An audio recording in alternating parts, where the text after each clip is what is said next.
So ayan, good morning po sa inyong lahat mga kababayan. And kumusta po kayo? At welcome back po ulit sa aking YouTube channel, no? So ngayong araw nga po pala mga kababayan ay pupunta po ako ngayon doon sa Panabo, no? Dahil kung natatandaan niyo po mga kababayan, nung birthday po ni Sir Paul pong biyahero, nung pumunta kami doon po sa Alon Integrated School. So marami po kasi akong napansin doon mga kababayan na mga bata na pumapasok na walang tsinelas, no? So kaya ayun, yun yung naisip ko na hahanap po ako ngayon mga kababayan sa Panabo ng yung mura lang po na tsinelas, no? Kasi marami po kasing mga bata doon na nakapaalang po, no, na pumapasok doon sa paaralan na nakapaa. Kaya ayun, yun yung naisip ko mga kababayan, at samahan niyo po ako ngayon sa aking ganap at mamimili po tayo ng tsinelas doon mga kababayan para ibahagi po natin sa mga bata. So tara po, samahan niyo po ako ngayon sa video na ito. Tara po.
So ayan, hello po mga kababayan, at magandang umaga po sa inyong lahat, and welcome back ulit sa aking YouTube channel, no? So maaga po tayong nagising ngayon mga kababayan. Ayan, nakikita niyo po yung paligid natin, no? So maaga pa po ito mga kababayan, 5:30 po ng umaga, ano? At ang ganda po pala ng ano doon, may ano, yung ano bang tawag doon, sea of clouds.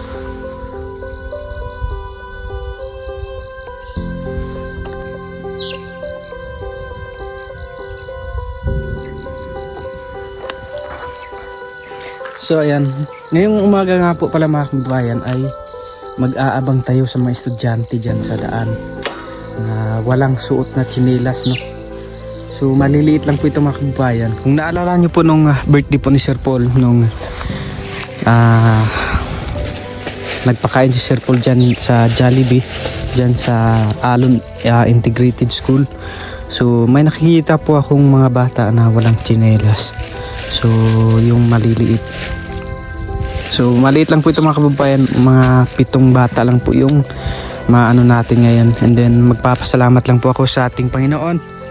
Unang-una talaga kay God, no, sa mga ano, syempre yung kalakasan natin every araw-araw, no. So unang-una na yun, and then yung ating paghinga. So malaking blessings na yun na galing sa ating Panginoon. Kaya maraming salamat, no. And then kay Sir Paul po, pong biyahero sa kanyang ibinigay, no, na nakaano tayo dito. So kaya naisipan natin na bibili ng tsinelas para sa mga bata. Mag-aabang tayo kung sino yung makikita natin na nakaapak doon. So yun yung mabibigyan natin. So ano lang to, sa susunod na naman po na ay ganun din yung gagawin natin dito. Kung mayroon pang nakaapak na bata papuntang school. Yan. So tara na po mga kababayan, samahan niyo po ako ngayon sa aking journey ngayon at sa aking gagawin ngayong araw na to, ngayong umaga. So yun po mga kababayan, dito nga po pala tayo mag-aabang. And then, so araw nga po pala ngayon ng Lunes, Monday. So tiniming ko po para yung mga bata, and then maaga din po ako para yung mga bata ay yung nandun pa galing sa kanilang bahay ay makikita natin. So yan, dito po muna tayo mga kababayan. Papakita ko sa inyo yung view dun sa baba na merong sea of clouds. So, yan po, sobrang ganda po dito mga kababayan. Yan, dun po yung sea of clouds.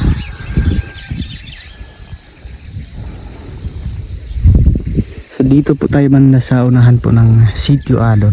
Nandun po yung Sitio Alon. Yan.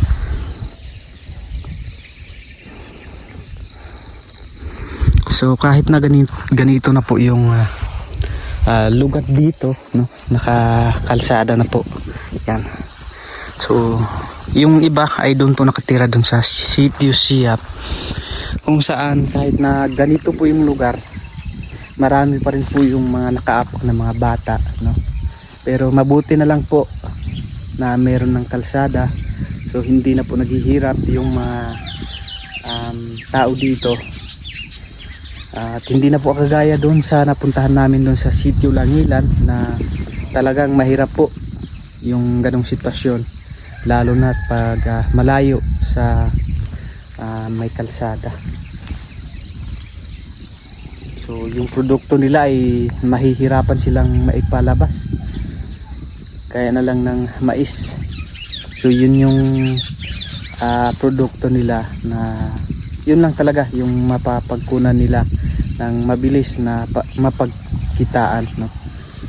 Pero kagaya na lang dito ay pag mais dito ay dito lang sa tabing daan. Yan. So mas hindi na po sila nahihirapan pag harvest kasi nasa tabing daan na po. Pero pag doon po talaga ay sobrang napakahirap dahil kapag nag-harvest ka ay kailangan mo pang maglakad ng ilang oras, no, bago mo mailabas yung produkto, and then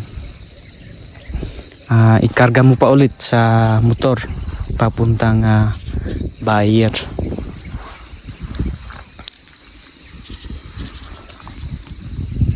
Yan, at sana po ay makita natin yung nakita natin dun sa school nung nakaraan na nakayapak. So para mabigyan natin ng so ano po kasi yung mga bata ay minsan doon galing, and then meron pa po kasing mga estudyante na doon galing sa kabila. So hindi ako sure kung doon ba sila galing. So, pero antayin muna natin dito. Pag wala ay sunod ay doon naman po tayo.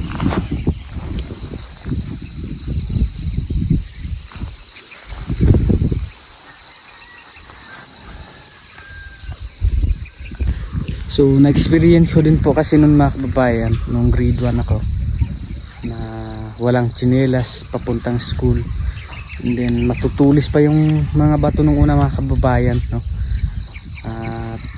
Yung bang tawag dun, yung white stone. So yun yung sa kalsada namin nung una. Kaya habang ako'y papuntang school ay ako parang pagiwang-giwang dahil sa sakit ng bato, no.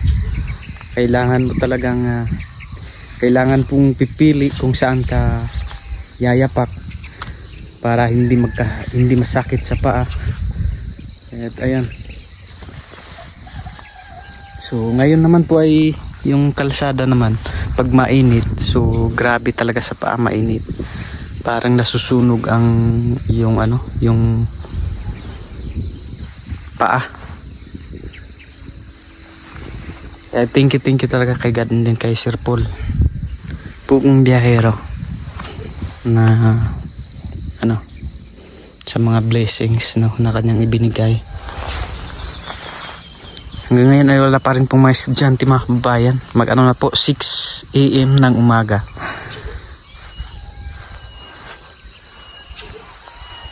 So baka walang pasok.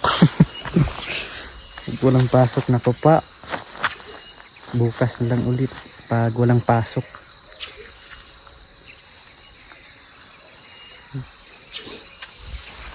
Pero maaga pa naman, no?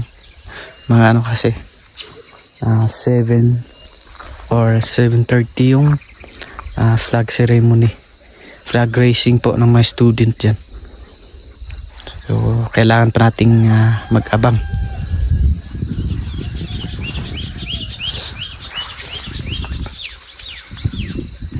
Yan, ang ganda talaga dun, oh. Sea of clouds. So doon po yung ano mga kababayan, yung sitio Kabalantian doon sa baba. Doon sa ano, sa may Sea of Clouds na yun.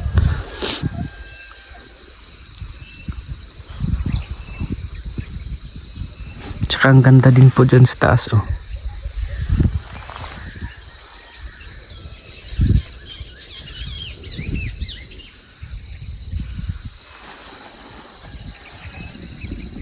So yun po mga kababayan, meron na po tayong naririnig na mga estudyante doon. So abangan na lang natin kung sino po yung walang tsinelas. So yun po yung bibigyan natin, at sana din po kasya yung binili natin. Kasi po ano, maliliit lang po yung binili natin na tsinelas. Kasi nung nakita ko po kasi doon sa ano, nung nagpakain po si Sir Paul ng Jollibee, ay yun yung nakita ko po. Kaya sana ano, kanina pa ako nakatingin doon mga kababayan sa Sea of Clouds. So maganda pong tingnan kasi para siyang tubig na dumadaloy papunta doon sa baba. Yun, oh. Hindi po kasi masyadong makita dito sa camera.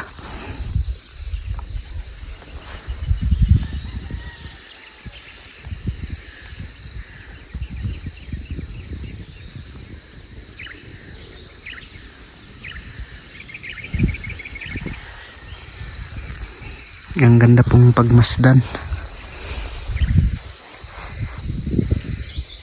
So nakaano po siya, parang ano bang tawag doon, yung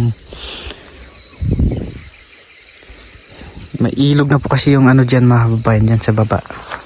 Parang sumabay siya doon sa ilog.